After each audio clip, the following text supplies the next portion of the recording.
Madame, Monsieur, bonsoir. Ce soir, nous vous proposons une émission dédiée à un homme d'exception, Ellis Stephenson, un nom, une histoire, hommage à son œuvre, à son engagement militant au pays Guyane, qui ont marqué indéniablement l'histoire de ce pays.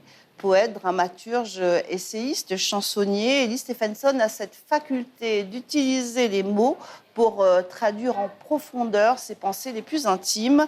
Lauréat du prix Carbet 2020 en juin dernier, il a obtenu la reconnaissance de ses pairs, mais son ambition la plus secrète est d'obtenir celle de son peuple. D'ailleurs, en novembre dernier, il recevait le Doko Kiltir spécial pour l'ensemble de son œuvre. Encore à 76 ans, dès sa prime jeunesse, constant, il n'a jamais varié ses positions, son engagement militant, se posant parfois en objecteur de conscience. Nous vous proposons ce soir d'aller à sa rencontre, de découvrir l'homme derrière l'homme, de l'entendre, de voir également une pièce de théâtre Placer et puis d'écouter des hommes et des femmes qui ont des choses à dire, qui ont une vision de son œuvre. Le premier est Biringamine Ndagano, docteur en littérature comparée, auteur de l'œuvre théâtrale d'Ellis Stephenson, parue aux éditions Cartala. Il évoque avec beaucoup de délicatesse l'œuvre du poète. Alors, il peut y avoir beaucoup de choses à dire quand on a en face de soi un grand écrivain, parce que c'est un grand écrivain, un grand poète, un grand dramaturge. En tant que critique littéraire et en tant qu'enseignant, ce qui m'intéresse d'abord dans son œuvre, ce n'est pas ce qu'il dit, mais comment il le dit. C'est cela qui est intéressant. Il peut parler de la domination, il peut parler de la colonisation, il peut parler de tous les sujets, mais ce qui est intéressant, c'est comment il le dit. Je vous donne un petit exemple. Quand il dit, par exemple, le silence est notre carbet. J'analyse un peu cette image, la beauté de cette image, comparée Carbet. Le Carbet, c'est un lieu d'aisance, un lieu de repos, hein, où on remet les compteurs à zéro, on est zen. Alors, comparer cette instance et cet espace au silence d'un peuple, c'est dire à quel point ce peuple-là accepte la soumission, accepte la domination, est complice de sa situation.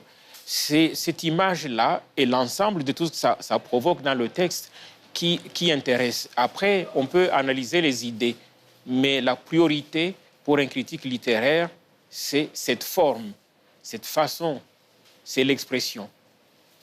Et Stephenson est, de ce point de vue-là, très riche parce que son langage est imagé et ce sont des images à connotation créole. Au départ, quand on commence, on savoure effectivement cette beauté du langage, mais progressivement, quand on commence aussi à s'imprégner un tant soit peu de la culture créole et de la langue créole, on comprend à quel point tout son imaginaire est porté par son identité créole. Et c'est la première piste intéressante. La deuxième, on peut parler de la valorisation des cultures guyanaises. En fait, dans son œuvre, il est question des produits, des objets usuels, il est question du culinaire, de la faune et de la flore de la Guyane. Voilà une œuvre qui est ancrée. Une œuvre qui prend racine et des racines profondes, à la fois dans l'histoire, dans la géographie, dans les cultures et dans l'imaginaire de la Guyane. C'est un autre aspect intéressant. Le troisième, il y en a beaucoup, mais il y a l'exploitation de la langue créole. On sent qu'il aime cette langue, c'est sa langue, il l'a fait vivre. Et il aimerait qu'on la vive. Et c'est de l'intérieur. Il manie très bien le français, évidemment, les créoles aussi. Et c'est un des éléments qui m'a intéressé dans son œuvre. Écrire en créole, pour lui, c'était un combat. Dans les années 70-80, j'allais même dire plus qu'un combat, une sorte de sacrifice. quand vous êtes écrivain et que vous écriviez en créole, notamment pour le théâtre, vous vous condamnez à ne pas être lu. Mais en même temps, vous affirmez votre part de responsabilité par rapport à une situation linguistique. Et ça, il faut bien le reconnaître. Hein, c'est une grande victoire pour lui. En octobre dernier, pour sa 30e édition, le prix Carbet de la Caraïbe et du Tout-Monde récompensait Ellis Stephenson pour l'ensemble de son œuvre, un prix qu'il a accepté avec l'humilité qui le caractérise, l'occasion pour Charlie Torres de le recevoir pour un place publique exceptionnel. Ellis Stephenson dit tout de ses projets, de ses aspirations, de ses doutes, d'une mordante sagacité. Il ne perd rien de sa lucidité sur l'évolution du pays Guyane.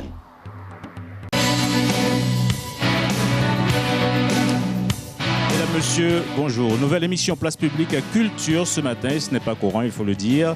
Nous mettons les pieds dans ce qui est d'ores et déjà considéré comme l'un des hauts lieux de la culture guyanaise. Nous sommes effectivement installés dans la salle de lecture des archives territoriales de Guyane au sein de la maison des cultures et des mémoires de Guyane à Remire-Montjoly. De nombreuses années de construction pour ce bâtiment livré il y a peu et dont l'inauguration est prévue dans les jours à venir. Bâtiment spacieux, moderne et qui doit accueillir l'ensemble des archives du pays dans d'excellentes conditions de conservation. C'est le cadre choisi pour accueillir une illustre personnalité du pays, écrivain, économiste. Il vient de recevoir le prix Carbet de la Caraïbe et du Tout-Monde pour l'ensemble de son œuvre poétique. La cérémonie s'est déroulée le 24 octobre dernier à la Maison de l'Amérique latine à Paris. Vous l'avez certainement compris, nous avons l'immense honneur de recevoir Ellis Stephenson. Édition spéciale, l'occasion de débattre avec lui de cette distinction caribéenne et de revenir sur sa carrière littéraire et artistique. Bienvenue dans Place Publique. Merci de nous suivre, chers auditeurs, téléspectateurs et à ceux qui nous suivent sur le Facebook Live. Place Publique. Place Publique. Bonjour Marie-Claude Tébia. Bonjour Charlie, c'est un immense honneur pour moi de vous accompagner dans cette incursion dans la vie d'un homme dont l'œuvre est inégalée et inégalable. Cette émission sera l'occasion pour vous de mieux connaître Ellis Stephenson, donc le lauréat du prix Carbet 2020, qui se caractérise par une humilité résonnante. Bonjour Ellis Stephenson. Bonjour Comment allez-vous? Ça va?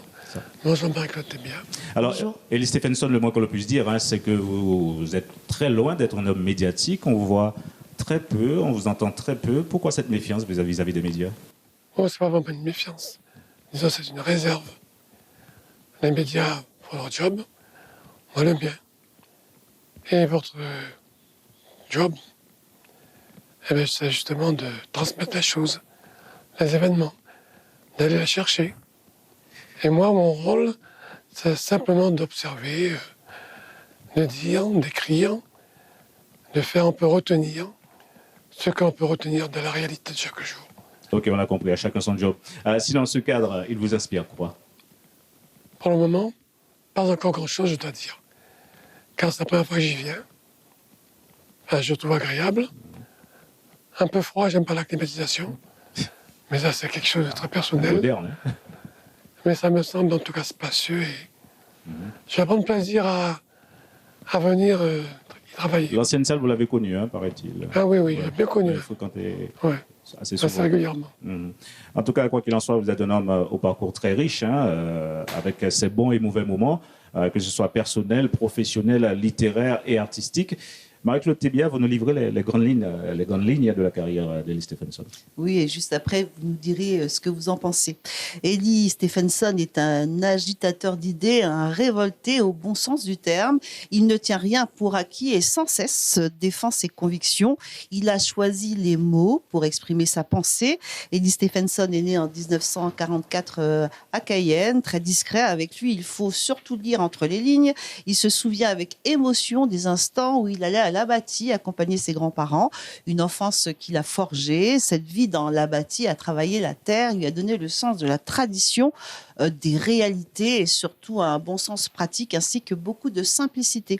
Il fait ses études à Paris mais soutient une thèse de doctorat de 3e cycle à l'université de Picardie dont le titre raconte à lui seul toute une histoire et peut-être l'histoire de sa vie, contribution à l'étude des problèmes théoriques et pratiques des pays à petite dimension, le cas du Guyana. Alors que dire d'autre sur l'homme ?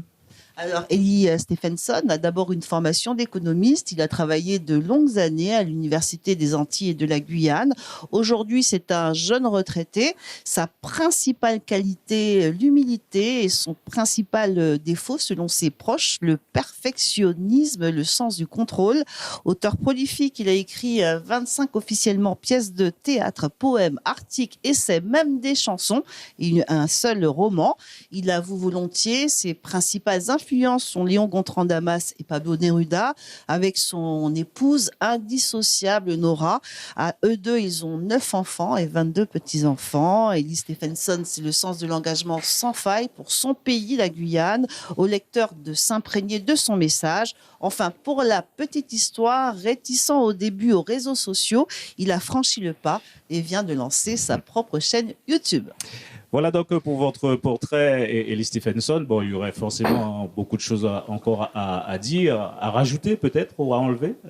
Est-ce que ce portrait est fidèle à ce que... Enlever, non, bon. À rajouter peut-être des précisions. Sinon que je précise qu'aujourd'hui, nous sommes dans le cadre de l'Université de Guyane. Et ça depuis 2015, après une longue grève menée par les étudiants, une partie du personnel et également soutenue par la population. Et même dans ce cadre-là, j'ai fait un petit bout de chemin avec eux, puisque j'étais président du conseil académique jusqu'en fin 2018. Et puis sinon, dans l'ensemble, oui, c'est un résumé un peu rapide, mais quand même valable. Je peux juste ajouter que je n'ai pas fait que jouer avec les mots. J'ai quand même eu une vie active au niveau des associations culturelles, par exemple. Également une vie syndicale et même politique. On va en parler dans le cours de cette émission. Marie-Claude Thébia, dans ce rapide portrait qu'elle vient de brosser, a parlé d'humilité, de perfectionnisme. Ce sont réellement des traits de votre caractère, Eli Stephenson ? Mais si on le dit, c'est que c'est vrai, je présume. Car il est difficile de se mettre à la fenêtre pour se regarder passer dans la rue, quoi. Mais enfin, disons que perfectionniste, je crois pas. Vous n'y croyez pas ? Non, je suis peut-être un peu méticuleux, méthodique. Perfectionniste, vous jouez encore une fois avec les mots là. Mais non. Vous aimez que tout soit bien fait, vous voulez que tout soit parfait. Selon vos proches toujours, hein, là je ne sais pas répéter ce que disent vos proches. Oui, parfait, bon. C'est une façon de voir la chose. Avec le temps. Je vais faire de mon mieux, disons. En quoi les séjours sur l'habitation ont forgé véritablement votre personnalité ? Parce que c'est vraiment ma petite enfance et mon enfance. Et c'est là, disent psychologues et autres, que pratiquement tout se joue. Et je crois que, avec l'expérience, je pense que c'est vrai. Effectivement, l'Abati, c'est vraiment l'habitation, quoi. Doit être Toyama, Carbet, bâti. On travaille la terre avec peu de choses. Sabre, houx, etc., quoi. Donc, c'est vraiment la vie au sens, je dirais, premier du terme, quoi. Deux mots sur votre cursus scolaire et universitaire. Vous en êtes fier. Vous destinez à quoi au départ, Eli Stephenson ? Au départ, je pensais faire médecine. Médecine. Bon, passons. Les conditions n'ont pas été réunies. Passez-moi du terme, vous avez fait chimie chien. En quelque sorte. Vous avez dévié. Oui et non, oui et non. Oui, non ? Oui et non, parce que je suis passionné de la médecine populaire. J'ai fait quelques certificats, je dirais, de naturopathie, pour mon plaisir. Donc, je suis quand même resté en lien avec cette passion première, que je n'ai pas du tout perdue. Mais disons que, hasard de la vie, on va dire ça comme ça, enfin, que je me suis retrouvé dans le monde économique, pas dans le monde économique, tourné vers l'économie, parce que quand j'ai accepté de faire des études d'économie, incité en cela par 2 aînés, Antoine Bory d'une part, et Jean-Marie Michotte, j'avais surtout pour ambition d'aller apporter ce savoir afin d'aider les pays du tiers-monde, comme on disait à l'époque, à acquérir une véritable indépendance. C'est quand même ça l'objectif politique avoué et le désir secret. C'était ça. Mais comment est née chez vous cette conscientisation? Ben, je pense tout simplement parce que j'étais dans un milieu À la qui base, permettait cela. Car mon grand-père, lui, est un homme paradoxal, avait fait quand même des études jusqu'à la classe qu'on appelait à l'époque cours supérieur. Donc, il pouvait faire une vie de fonctionnaire. Mais là, je choisi d'être agriculteur. et donc non seulement il vous a accompagné, donc vous l'accompagnez sur la bâtie, mais en même temps il vous a inculqué un certain nombre de valeurs qui donc vous ont forgé aujourd'hui. Oui, il m'a appris le sens du travail, non seulement physique, mais également intellectuel, parce que dans le carbet, il y avait 2 ou 3 malles remplis de livres, et il me disait toujours, un livre ne se jette pas. Tu pouvais jeter ça attelé, mais mon livre, qu'arrêter, pas toucher. Donc, tout de suite, pour moi, le livre est un objet quasi sacré. Et il m'a appris aussi, je dirais, à faire mes premiers déchiffrements au niveau de lecture. Vous étiez un bon élève, Non, un petit peu quand même. oui, un petit peu, bon, mais bref, je reste à une moyenne raisonnable. En tout cas suffisamment pour arriver à ce stade là aujourd'hui. Oui. Alors, au bout de tout cela, vous êtes devenu de professeur d'économie. Vous gardez quoi de cette période-là? Vous étiez un professeur atypique, disent certains. Qu'est-ce qui vous vaut, selon vous, ce qualificatif? Ça, il faut leur poser la question. Moi, j'étais, pour moi, Vous normal. vous considérez comme un atypique, non? Non. Pour moi-même, je suis normal avec moi-même. Peut-être que pour les autres, c'est atypique. Ça dépend des références. En fait, si on a pour référence seulement des codes sociaux, des préjugés, etc., il est évident qu'on trouve vite des atypiques un peu partout. Mais disons, pour moi-même, compte tenu de l'histoire de ma vie, de ce que m'a appris, inculqué mes grands-parents, mes parents, mon milieu social d'origine, je me considère comme normal. Alors, de vos élèves, vous attendiez quoi précisément? Qu'ils soient avant tout les meilleurs dans la discipline concernée, l'économie? Je veux surtout qu'ils soient les meilleurs pour eux-mêmes, qu'ils aient l'esprit critique, ça c'est important, et qu'ils fassent toujours de leur mieux pour s'améliorer. Puisque ça, on n'en finit jamais dans la vie de s'améliorer. Comme dirait ma mère, tant qu'au cas vive, on pourra finir à apprendre qu'à comprendre. Aujourd'hui, vous en rencontrez un certain nombre, puisque c'est une certaine génération. Qu'est-ce qu'ils vous disent? Est-ce que vous avez le sentiment de leur avoir inculqué ce qu'ils voulaient, ce que vous vouliez en les côtoyant? Comme c'est jamais à 100%, quel que soit le domaine d'activité, je peux dire que je suis relativement satisfait. Il y en a qui ont très bien réussi, au sens social du terme. D'autres qui ont réussi au sens, on dirait, plus intellectuel, plus artistique. Mais dans l'ensemble, je trouve que c'est plutôt de bonnes crues. L'artistique. Et enfin, je ne suis pas le seul. Je n'étais pas le seul enseignant. Oui, bien sûr, Il y a une bien équipe. sûr. Mais souvent, les enseignants rencontrent des élèves à qui ils ont enseigné un certain nombre de données et qui aujourd'hui les remercient ou ont réussi un certain nombre de réalisations et le professeur reste un modèle. Ça m'est arrivé de recevoir ce genre d'hommage, on va dire. Maintenant, suis-je un modèle, je n'en sais rien. Mais ce n'est pas mon ambition en tout cas. Ellis Stephenson, l'écriture, le théâtre, vous êtes tombé dedans comment? Le théâtre. Parce que, oui, également. Bon, l'écriture. Puisqu'apparemment, entre l'économie et la poésie, il n'y a pas de passerelle apparente. Non, mais je dirais que on a un cœur, un cerveau, un intellect et un corps. Donc, on peut dire que le cœur, c'est la poésie. Et le reste, c'est l'économie. Alors, vous dites que l'économie vous a donné envie d'écrire de la poésie. Développer.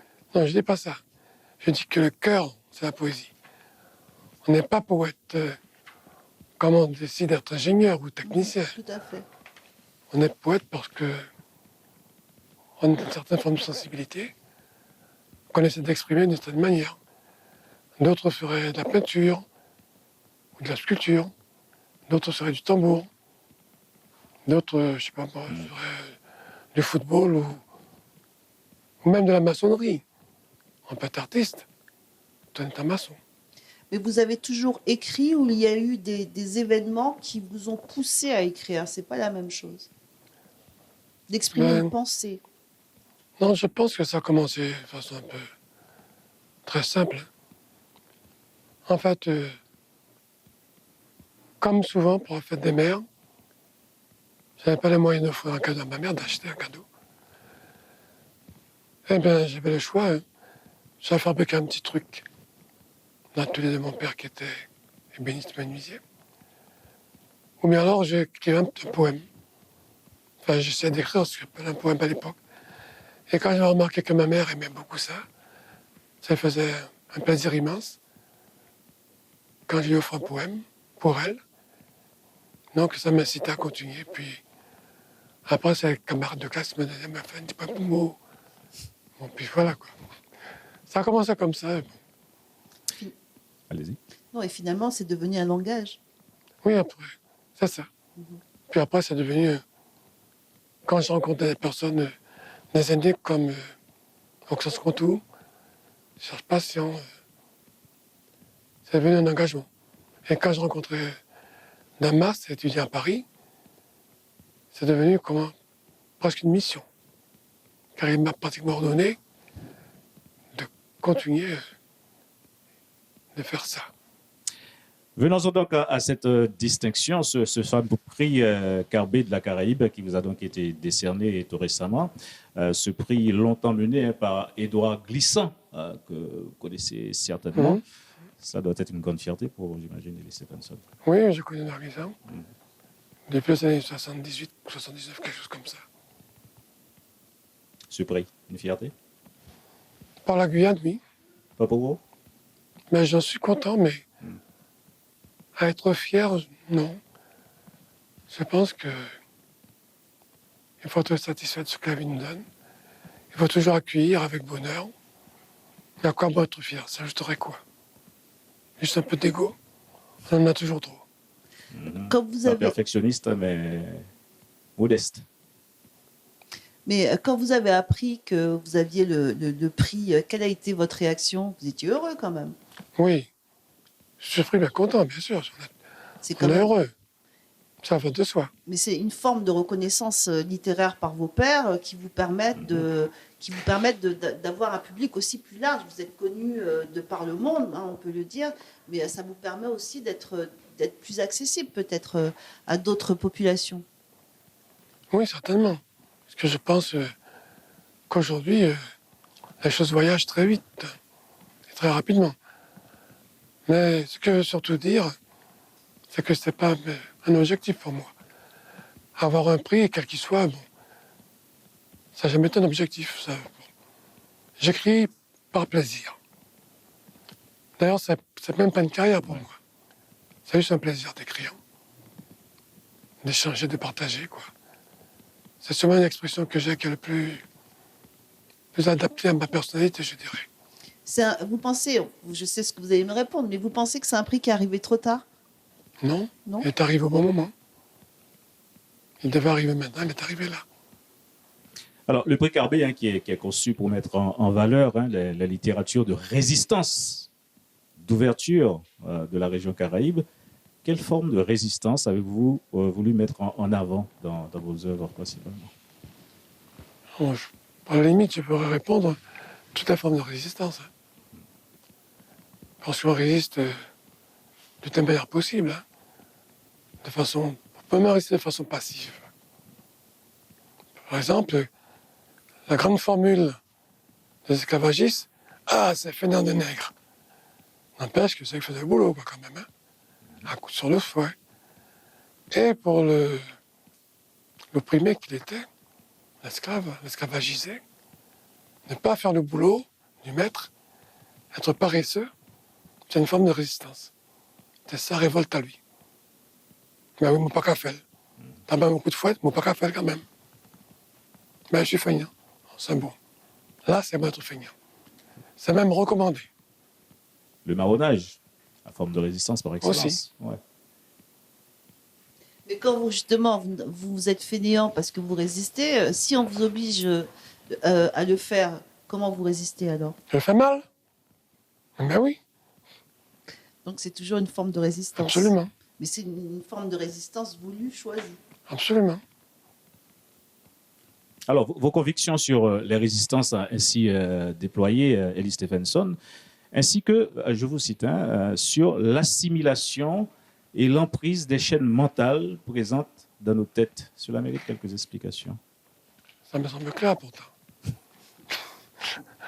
Enfin, je vais citer. C'est quoi ces chaînes mentales, celles de l'esclavage que la loi Taubira n'a pas encore réussi à briser? Mais de toute façon, aucune loi ne peut briser les chaînes mentales. C'est à nous de la briser. C'est à nous de faire le travail. C'est à nous de nous prendre en main, de nous prendre en charge, de savoir ce que nous voulons, de nous définir, de nous tracer un avenir.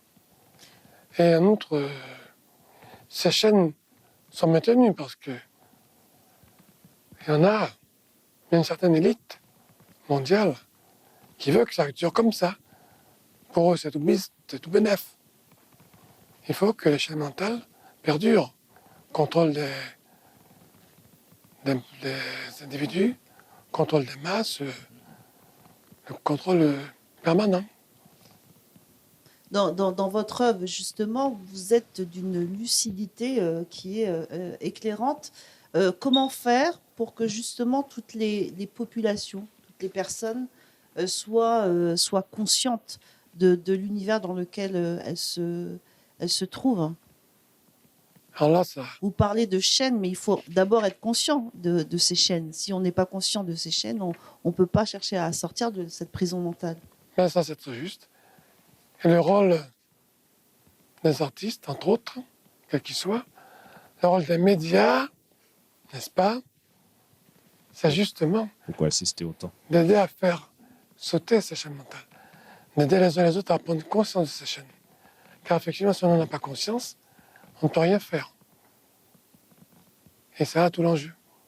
Certains s'efforcent de nous mettre dans l'illusion, et d'autres s'efforcent de nous faire sortir de l'illusion, de nous ramener à la réalité des choses, dans le monde tel qu'on l'a fabriqué d'une part, mais également dans le monde tel qu'il est, naturellement. Ellie Stephenson, vos œuvres et travaux sont connus et cités quasiment dans le monde entier, notamment aux États-Unis. Pourtant, certains en Guyane ne les connaissent pas ou peu les découvrent, on va dire, maintenant. Comment l'expliquer selon vous? On va dire que nul n'est prophète dans son pays? Oh, la preuve que non, puis je suis là avec vous. Et qu'on en parle. Non, je pense que on ne peut pas maîtriser toutes les circonstances de l'existence. Il y a des choses que nous devrions faire que nous ne faisons pas, ou que nous faisons mal. Il y a, je dirais, les esprits plus élevés ou plus éclairés, le karma aussi. Donc, c'est pas toujours facile. Et puis, vous savez, d'une manière générale, on a une tendance à ne pas porter attention, en tout cas pas suffisamment attention, à ce que nous avons sous la main. Si vous allez à Paris, vous allez vouloir connaître un tas de choses à Paris. Mais le Parisien, pas forcément lui. Est-ce que vos œuvres sont abordables à tous? Comment? Pensez que vos œuvres sont abordables? À tous? Oui. En tout cas, une bonne partie de mon œuvre. Enfin, de ce que j'ai écrit. Vous avez écrit beaucoup de pièces de théâtre. Vous avez écrit un essai, un livre d'histoire d'ailleurs avec un certain nombre d'auteurs, des poèmes. Mais vous avez écrit un seul roman où se trouvent les Orangers, un roman initiatique. Est-ce qu'un jour vous allez changer de genre littéraire et vous attaquer à une œuvre complètement fondée sur l'imaginaire? Peut-être. J'ai des choses dans mes tiroirs. Bon. Il faut simplement les poursuivre. J'ai 2 romans là qui sont là, qui avancent tout doucement, tranquillement. Des médias. Mais vous savez, il ne faut jamais trop parler quand on écrit, parce que c'est l'exposition d'auteur. Si on en parle beaucoup, on ne finit jamais le livre. C'est ce qu'on dit. C'est un genre littéraire que vous voulez aujourd'hui aborder? Le roman? Oui, pourquoi pas. Pourquoi cette prédilection uniquement sur les pièces de théâtre, sur les poèmes? Pourquoi avoir choisi ce moyen d'expression-là plutôt qu'un autre? Bon, ça vient spontanément, je dirais, premièrement, pour le poème. Pour le théâtre, c'est un peu circonstanciel, disons. Quand j'étais à Paris étudiant, j'ai fait du théâtre avec Madondo, qui est un grand metteur en scène mauritanien, et Robert Liensol, que vous connaissez certainement, le comédien guadeloupéen, très connu à cette époque. Enfin, relativement, puisque les Noirs n'ont jamais occupé la première place dans le monde du cinéma et du théâtre en France.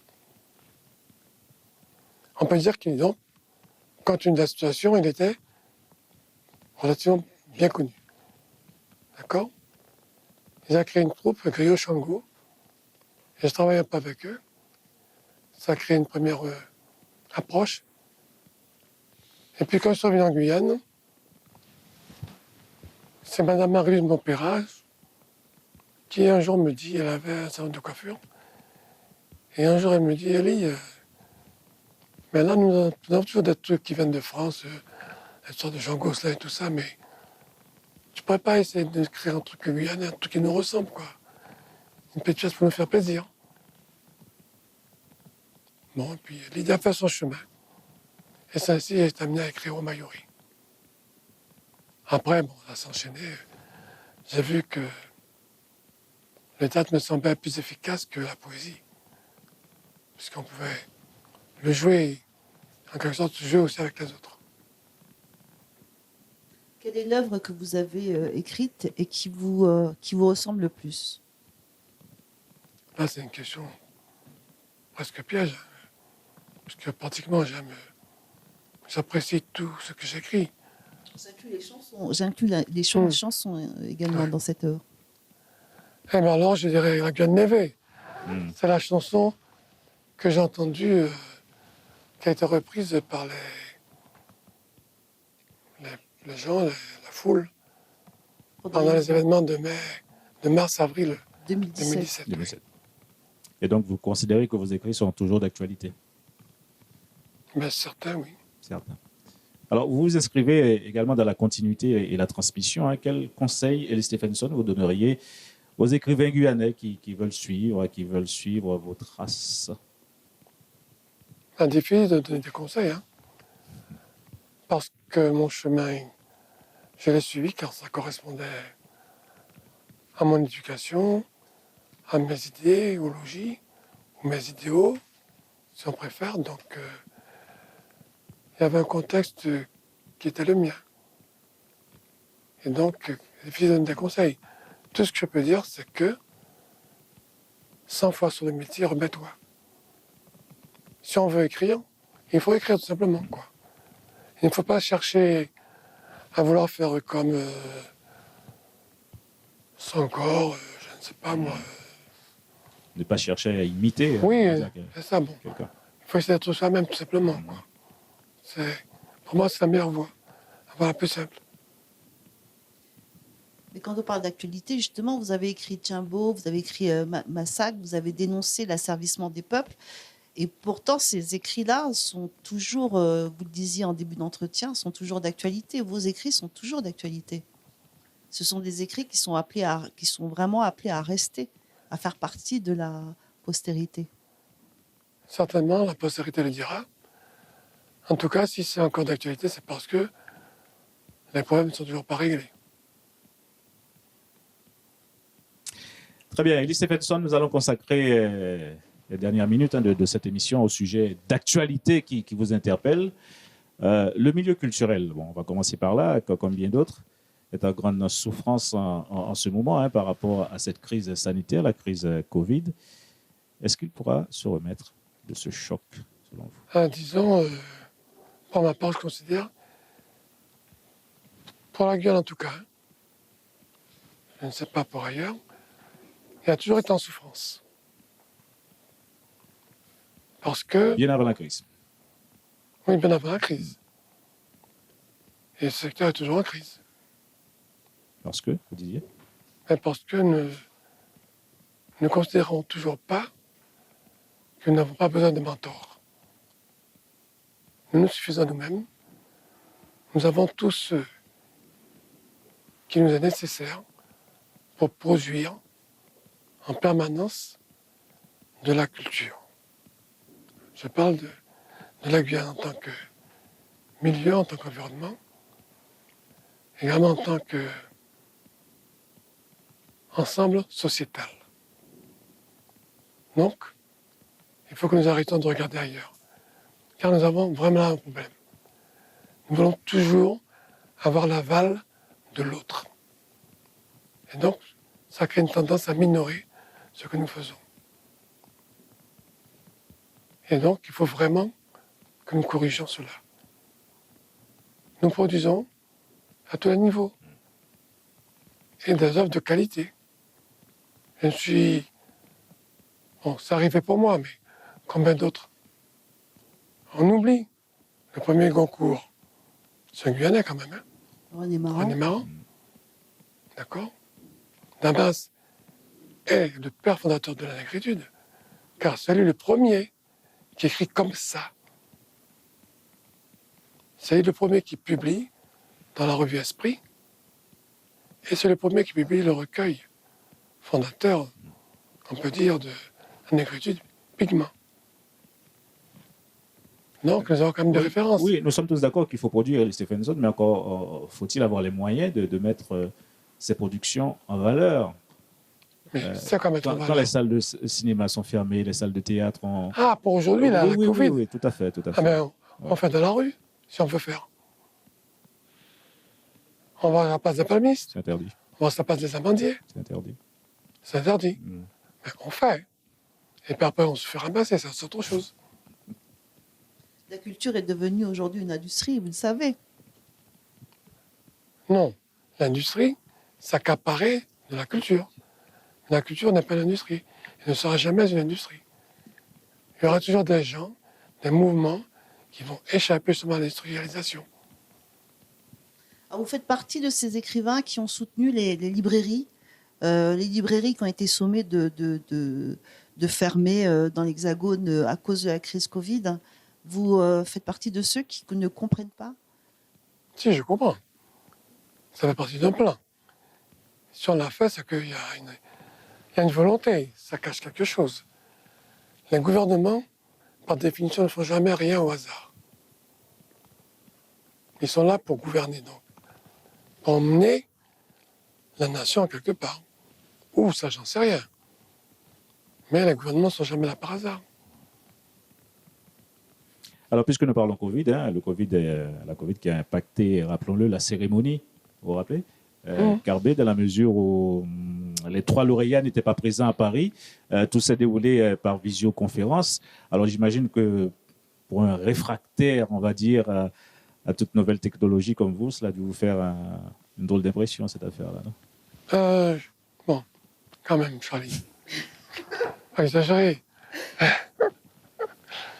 ne suis pas réfractaire à toute nouvelle technologie. Je me permets de parler de leurs limites et de leurs dangers. Car tout ce que l'homme invente possède des limites, puisque nous sommes nous-mêmes limités, et crée des dangers, comme de bonnes choses. Nous sommes dans le monde de dualité. C'est l'histoire de la pièce de monnaie, n'est-ce pas? Une face. Pile ou face. Pile ou face. Donc, il y a toujours deux faces. Donc, s'il y a deux faces, il y a une face qui est, on va dire, positive, et une face moins positive. Et c'est ainsi que nous fonctionnons naturellement. Donc, c'est tout ce que j'ai dit concernant la technologie. Mais il y a des côtés qui sont très, très intéressants. Il faut faire des choix. Donc, Vous êtes adepte des réseaux sociaux? ouais, ça va. Ça va? C'est parfois intéressant. Mais en même temps, il faut non plus ne pas abuser, quoi. Les overdoses sont toujours dangereuses. À tous les niveaux. Alors, la Guyane a été confinée. Durant quelques mois, qu'est-ce que ça a généré chez vous? Vous en avez profité pour écrire, vous en avez profité pour créer un nouveau mouvement, vous en avez profité pour vous initier aux réseaux sociaux. Qu'est-ce que ça a créé chez vous? Qu'est-ce que vous avez fait durant cette période d'isolement, entre guillemets? Moi, de toute façon, j'étais déjà plus ou moins isolé, car j'avais commencé à prendre mes distances avec une certaine effervescence, une certaine agitation. Et puis, bon, on dirait monter des scènes quand même, hein. Donc, On a quand même vécu, enfin toujours, oui, donc, on a quand même vécu un moment historique extraordinaire. Absolument, mais c'est justement ça le problème. C'était un petit moment. Ça aurait dû être le point de départ d'un nouvel avenir, peut-être de l'histoire vraie de la Guyane. On s'est juste contenté d'une respiration et Perpétuel 6. Non? Là, c'est l'histoire inachevée, là. Selon vous, il aurait fallu aller sur la bâtie, il aurait fallu... quelles sont les solutions que vous auriez proposées? Qu'est-ce que vous proposez? Ouais, mais tout est possible, hein. Je n'ai pas proposé une solution. Tout est possible, même temps, les solutions qui étaient proposées. Il y a eu quand même des groupes qui se sont réunis, qui ont travaillé sur la culture, sur l'enseignement, sur la technologie. Il y a un tas de choses que les gens ont fait. Ils ont proposé, mais c'est resté lettre morte. Ce n'est pas terminé, donc ce n'est pas encore... peut-être qu'il y aura d'autres occasions pour faire découvrir ces axes de réflexion. Non, les occasions perdues sont bien perdues. On ne revient pas dessus. On ne peut pas les refaire. Mais il faut quand même poursuivre. Il faut continuer à travailler pour poursuivre l'objectif. Justement, parlons de votre engagement sur le terrain, hein, qui n'a jamais varié. On l'a vu durant les manifestations anti-Montagne d'Or. Vous étiez avec votre épouse ici présente, Nora, une des figures, hein, du collectif hors de question. Le combat continue, Elie Stephenson? Oui, le combat continue toujours, ne serait-ce que pour notre vie de chaque jour. Car il faut bien comprendre que l'existence telle qu'elle nous a été proposée, puisque c'est nous-mêmes qui créons notre réalité en quelque part, c'est une existence qui a fondé des rapports de violence. Donc nous sommes dans une lutte pratiquement perpétuelle, continuelle en tout cas, avec des phases plus ou moins cool, on va dire ça comme ça. Mais on n'a rien sans rapport de force. Non. C'est la société qui a été fondée sur ces principes. La société capitaliste dans laquelle nous sommes plongés depuis plusieurs siècles repose quand même sur des principes de concurrence, compétitivité, etc. C'est clair et net. c'est même pas caché. Donc, c'est un combat. On a fait de la vie une jungle. Et ça, c'est une construction humaine. Je ne suis pas persuadé que la vie telle qu'elle nous est donnée, naturellement, c'est une loi qui exigerait que chacun vive toujours avec son sabre ou son fusil, aujourd'hui son kalachnikov à portée de la main, quoi. Mais il y a des combats qui se gagnent, vous, notamment avec hors de question pour la Montagne d'Or, vous avez gagné ce combat quand même. Gagner, ça veut dire. On dirait plutôt permanente, quoi. Comme le dit C'est en un Guyane. moment de répit.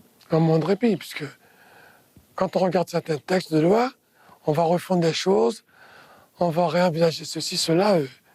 C'est-à-dire que on n'a pas déposé les armes, quoi. Enfin, les autres n'ont pas déposé les armes. Quels sont vous êtes très militant, vous avez créé le Forum social. Quels sont les autres axes de combat? Puisque c'est pas fini, vous continuez. Quels sont vos autres objectifs aujourd'hui? Toujours la même, hein, toujours le même. Arriver à essayer de conscientiser mes compatriotes.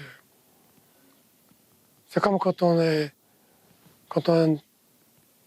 enseignant. On n'arrête jamais d'être enseignant. On n'arrête jamais non plus d'être médecin, par exemple. Et donc, quand on s'intéresse à certains idéaux pour son peuple, on n'arrête pas. On continue chaque jour. Il y a toujours un truc à faire quelque part. Alors, vous êtes ce qu'on peut appeler un alter mondialiste, Elie Stefansson, non non. Enfin, Pour vous, un autre monde est possible? Non, disons que, pour être plus précis, les intermondialistes, c'est ceux qui ont fabriqué ce monde artificiel, je dirais. Parce que le monde est donné naturellement, et naturellement, on doit être immergé dans le monde. Donc, les intermondialistes ne sont pas intermondialistes. Ils veulent simplement être dans le monde tel qu'il est et être le plus en harmonie possible avec l'environnement. Les intermondialistes sont ceux qui estiment que non, la nature, on va la remplacer. On va faire mieux que la nature. Parce que l'univers ne sait pas faire. Nous, on fait mieux. On va faire des enfants in vitro, par exemple. Et on va créer des paysages artificiels, en faire de la culture sans terre. L'indépendance alimentaire, on pourra un jour y accéder, selon vous? Et on peut y être, tout de suite là. C'est la base. Mais en Guyane notamment, toutes les conditions sont, dirais-je, pré-réunies pour atteindre l'autosuffisance alimentaire, quoi. Où est le problème? 300 000 habitants sur un peu plus de 85 000 km². Avec une nature qui, ma foi, ne se fait pas prier. Une population qui grandit quand même. Elle grandit. Mais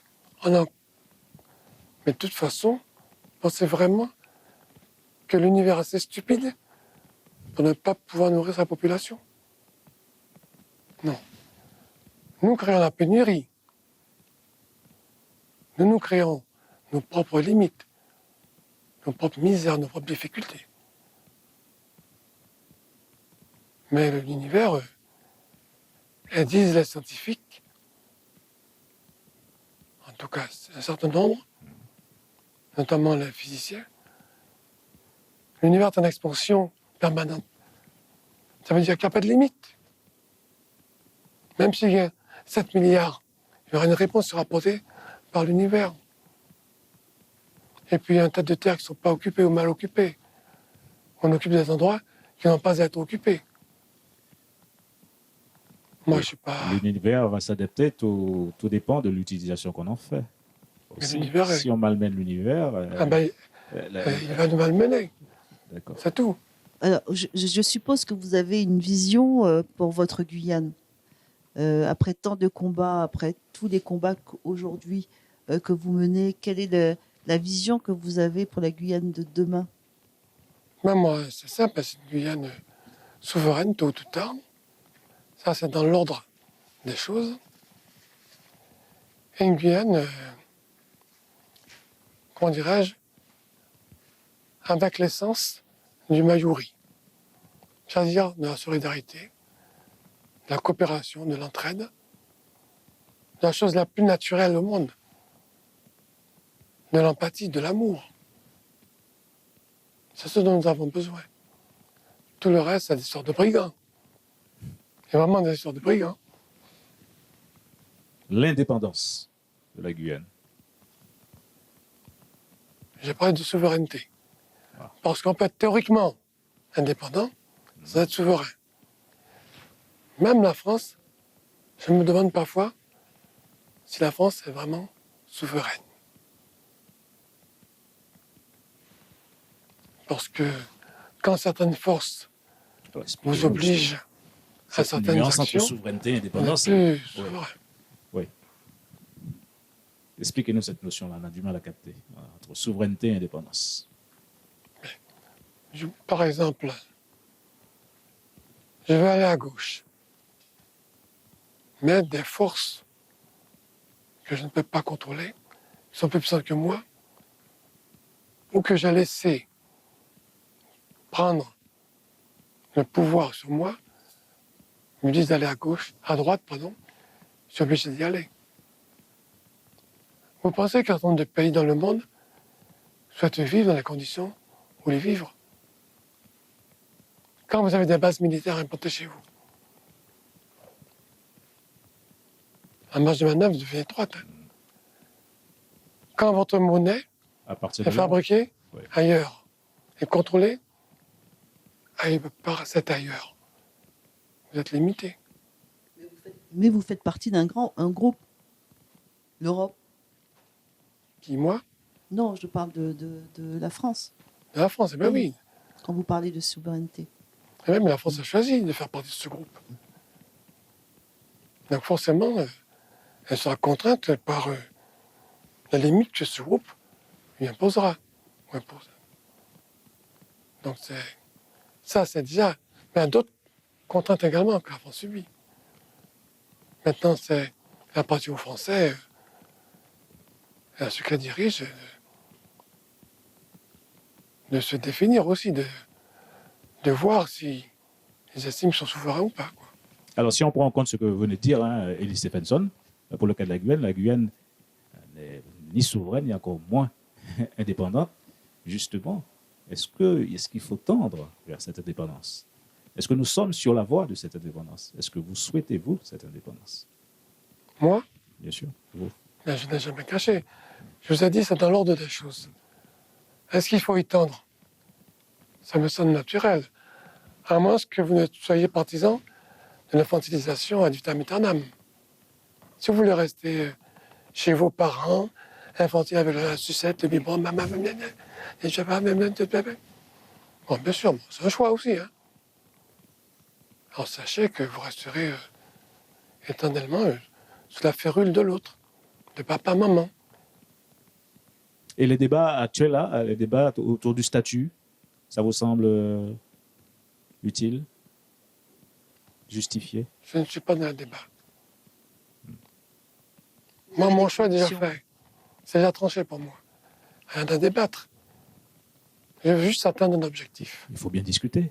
Avec qui? Pour atteindre cet Avec objectif-là. les personnes que vous voulez convaincre. Mais je ne veux pas convaincre les gens. Je dis ce que je pense devoir dire. Je fais ce que je peux faire, que je pense devoir faire de mon mieux. Et les gens, bon, adhèrent ou n'adhèrent pas. On ne peut pas sauver les gens malgré eux. Ça fait déjà des siècles que ça a été démontré. On ne peut pas sauver les gens malgré eux. Alors, s'il n'y a pas de discussion, Elie Stephenson, Non, je parle, je dis ce que je dis. cette indépendance J'échange que avec vous toi. souhaitez, Mais oui, mais je ne peux pas. il faut l'acquérir comment? Mais Par je la ne peux pas force? te contraindre à Par être par indépendant. la violence? Mais je viens de le dire. D'accord. Je ne peux pas te contraindre. Je ne peux pas te sauver malgré toi. Alors, nous approcherons au terme de l'émission. Vous ne regrettez rien? Jusqu'à maintenant, ça va. Ça va, aucun regret. Non, j'ai fait de mon mieux, je pense à chaque fois. Moi, ben, on peut souhaiter certaines choses, mais comment les regretter? Ça ne ferait pas. Qu'est-ce que vous auriez pu, avancer. par exemple, mieux faire? Qu'est-ce que j'aurais pu mieux faire? Ben, cette émission-là, par exemple. C'est facile. Non, c'est pas facile. Non, c'est difficile de réussir une émission. Après, c'est toujours, ah, zut, j'aurais pu dire ceci, j'aurais dû dire cela, Mais vous reviendrez. etc. Vous croyez? On verra bien. Pourquoi pas? Non, pas cette inutile d'avoir des regrets, puisque de toute façon, on ne peut pas refaire ce qui a été fait. Comme le dit la sagesse guyanaise, dès le tombé, pas qu'à ramasser. On a très peu parlé de votre famille, de votre proche, en quelques mots dans cette émission. Bon, ben, Vous en êtes fiers? oui, j'en suis vos enfants? satisfait, je suis content, oui. Ouais. J'ai fait de mon mieux, et je crois qu'ils font de leur mieux aussi. C'est tout ce qu'on peut demander à l'autre, faire de son mieux. Et c'est tout ce qu'on peut exiger de nous-mêmes, faire de notre mieux. La perfection n'est pas de ce monde. Le jour où je serai parfait, vous allez devoir m'appeler Dieu. Ok, voilà, on va ce qu'on le retiendra de cette émission. Vous m'avez déstabilisé sur le coup. Cette émission va sortir, Amélie Stephenson. Merci à vous de vous être livré corps et âme, hein, on va dire, à la population guyanaise. Nous vous souhaitons longue vie et encore une longue carrière littéraire à succès. Merci à la réalisation. Oui, merci Marie de m'avoir accueilli. Et merci aux Guyanais et aux autres, à tous nos amis dans le monde, tous nos frères, toutes nos sœurs dans le monde, de nous avoir accueillis aussi un petit moment. Merci à la réalisation et à l'ensemble de l'équipe technique qui ont effectué des prouesses, une fois de plus. Merci Marie-Claude Tébia pour votre soutien. Et merci à vous, auditeurs, téléspectateurs et internautes, pour votre attention. Passez un excellent week-end et à très bientôt pour une autre émission Place Publique. Merci à tous les Guyanais, merci à tout le monde. Merci. C'est le mot le plus complet, je crois.